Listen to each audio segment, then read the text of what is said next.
Well, we're at Qumran, this amazing community overlooking the Dead Sea. That's the lowest point on Earth behind us, 1,300 feet below sea level.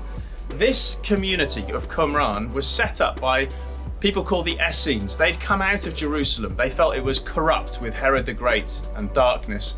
They wanted to be a community of the light, so they set up their own separate little enclave here, overlooking the Dead Sea. And here they taught the scriptures and they copied the scriptures. This room here, this very room is called the scriptorium. Here, their scribes would have copied texts. Archaeologists have discovered inkwells and a whole bench where scribes would sit and to the letter copy out the Hebrew scriptures, the Torah, the writings of the Old Testament. They would have had someone standing over them to make sure they got it exactly right.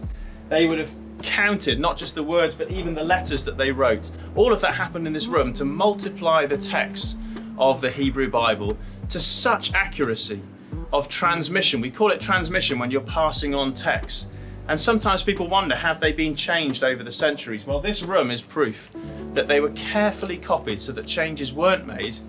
And around AD 68, the Romans were on the warpath. They came here and the people of this Qumran community had to hide the scriptures that they'd copied here in caves all around the hillside. We're going to go to one in a moment. And there they hid in pottery jars the Holy Scriptures in order to preserve them from the Romans. And centuries later, in 1947, they were discovered, giving us reliable proof that the Old Testament texts that we read are highly reliable, copied in communities like this at Qumran, overlooking the beautiful Dead Sea.